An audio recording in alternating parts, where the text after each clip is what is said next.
Alors, Revolution, bah en fait, j'avais encore oublié, non mais c'était pour rire. En fait, c'est une mauvaise blague. Euh, Bah en fait, on va lancer la vidéo en fait sur l'histoire des maths que j'ai trouvé du 27-41. Je pense que j'ai mis, oui, j'ai mis le lien d'ailleurs. Donc voilà, on va un peu parcourir ça ensemble et ce que je vais développer après, en fait, ce que j'ai déjà développé, déjà, ça va en parler à beaucoup.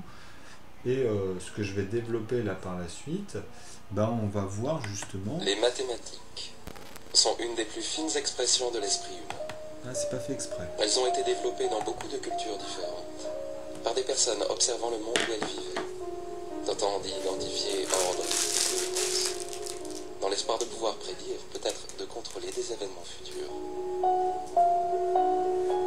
Les mathématiques sont nées quand l'homme primitif ressentit le besoin de compter, et elles ont évolué telle une langue écrite il y a 5000 ans, quand les concepteurs des premiers calendriers calculèrent le rythme des saisons.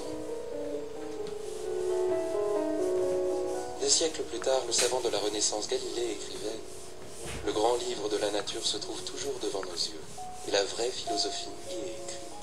Mais nous ne pourrons pas la lire sans avoir d'abord appris la langue et les caractères dans laquelle elle est écrite. Elle est écrite en langue mathématique, et ces caractères en sont les triangles, les cercles et les autres figures géométriques. » Plus prosaïquement, les plus anciens symboles mathématiques n'étaient pas des triangles et des cercles. C'était des entailles, trouvées sur les tablettes d'argile babyloniennes, utilisées comme des calendriers, ou des pictogrammes ciselés dans la pierre, sur les temples mayas. Avec le développement du commerce, le besoin de mesure et de comptage a suivi les caravanes et les bateaux sur les grandes routes commerciales.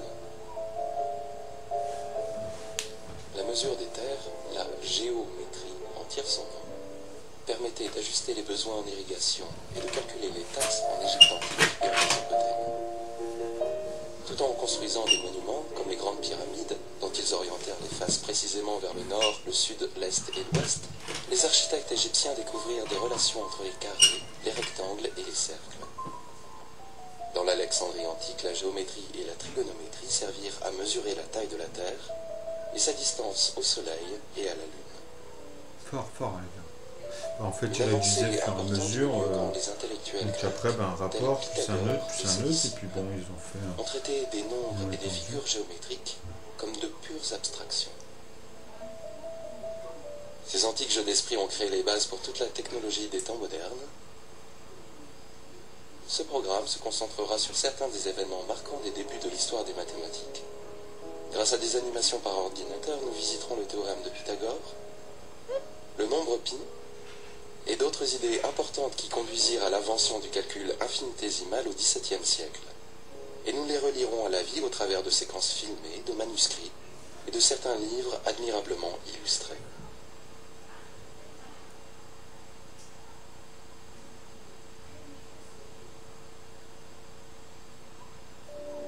La parution des éléments d'Euclide autour de 300 avant notre ère fut un tournant dans l'histoire de l'humanité. Cette remarquable collection de 13 livres regroupait une grande partie des mathématiques connues alors. Bien présentée, suivant un enchaînement habile et logique, elle représenta un accomplissement magistral qui influença la pensée scientifique pendant près de 2000 ans. Elle posa les bases de la méthode déductive, prouvant que l'homme pouvait découvrir des vérités mathématiques par pure déduction logique. À l'origine écrit en grec sur des rouleaux de papyrus, les éléments d'Euclide furent traduits dans beaucoup de langues et parurent dans d'innombrables éditions.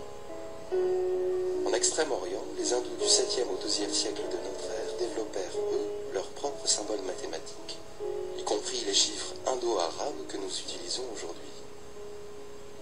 Dans les mains de mathématiciens comme Omar Khayyam, un nouveau langage de calcul prit forme, appelé maintenant algèbre, une version latinisée de son nom arabe. Grâce aux itinéraires commerciaux musulmans, cette nouvelle langue atteignit l'Europe, où elle remplaça le lourd système des chiffres romains. Il se combina plus tard à la géométrie antique grecque pour produire la nouvelle géométrie analytique de Pierre Fermat et René Descartes. Au cours des siècles, les mathématiques ont été un miroir des civilisations. Depuis des entailles primitives enregistrant l'enchaînement des saisons, elles se changèrent graduellement en une nouvelle langue, grâce à ceux qui, au XVIIe siècle, observèrent et théorisèrent le mouvement des planètes. La forme écrite de cette langue s'organisa par des mots et des symboles représentant les nombres. On va voir l'évolution de ces symboles dans différentes cultures.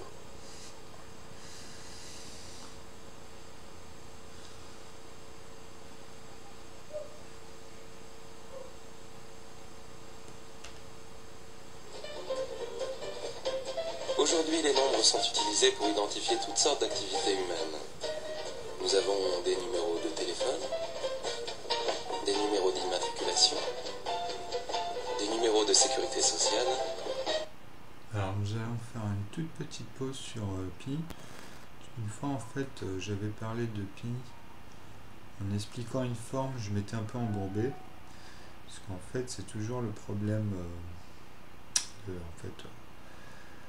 fait pour moi pi il est légèrement décalé. Enfin il y a un problème dans pi, mais malgré tout il est bon, hein. Je dis pas qu'il est pas bon, attention. Mais c'était le rapport, je m'étais embourbé en fait.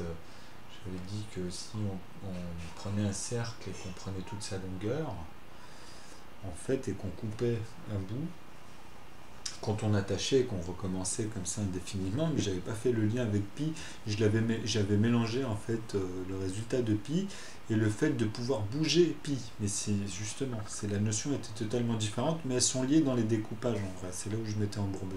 C'est pour ça qu'après ça mène à totalement une autre divergence qui mène nulle part. Et c'est aussi le problème qu'on rencontre dans pi. Parce que quand j'essaie de faire les liens, à chaque fois, moi, de temps en temps, en me penchant d'un côté, je me fais avoir par moment. C'est lié. De toute façon, dans le chemin, ça fait partie de la transformation dans les zones pour voir justement les rapports, etc. au fur et à mesure. Donc, là, en fait, je voulais dire que dans pi, en fait, moi j'ai une impression que quand on va arriver dans pi et sa structure avec nœud, on remarquera qu'on pourra en faire justement, en fait quand on trouvera 3,14, on va dire, on va prendre cela puisque c'est les plus grands, on va dire, puisque les 3 petits points sont après, mais justement comme ils sont totalement aléatoires, et pourtant on pourrait en faire en sorte qu'il y ait des paquets ou qu'il y en ait plus ou moins. Donc ça, cette notion-là, en fait, à mon avis, comme justement, elle les comporte là pour le moment dans cet aléatoire, parce que la manière là dont elle est exposée dans la nature, de manière à justement prendre la moitié et puis à chaque fois la calculer, en fait c'est ça, c'est n'importe quel cercle de n'importe quelle forme. Dès que vous prenez sa moitié, que vous calculez sa moitié, ça fera 3,14 et des poussières. Donc c'est sûr que sur une règle, ça s'arrêtera après la virgule, hein. Donc ça sera très près du 1 et après voilà. Mais dans la calculatrice, en fait, c'est basé sur quand même des normes comme L1, etc. Il y a plusieurs normes dans les structures des calculatrices. Donc il y a des bases. Bon, c'est lié avec les 0 et les 1, mais dans leur structure, en fait, c'est lié. Parce qu'il faut bien partir de principe, en fait, pour que l'ensemble des calculs s'accordent, hein. Donc voilà, là c'est pour ça qu'avec le nœud, il y a une nouvelle fonction qui peut arriver à accorder ça indéfiniment. En donnant tout le temps des chiffres cohérents, que tout s'accorde, en fait, exactement. Enfin bref. Donc là où je voulais en venir par rapport à pi, c'est qu'en fait, justement, ceux-là vont permettre, dans cette infinitésimale, mais moi que j'appelle minimissimale après la virgule, où en fait, parce que c'est lié justement au relatif du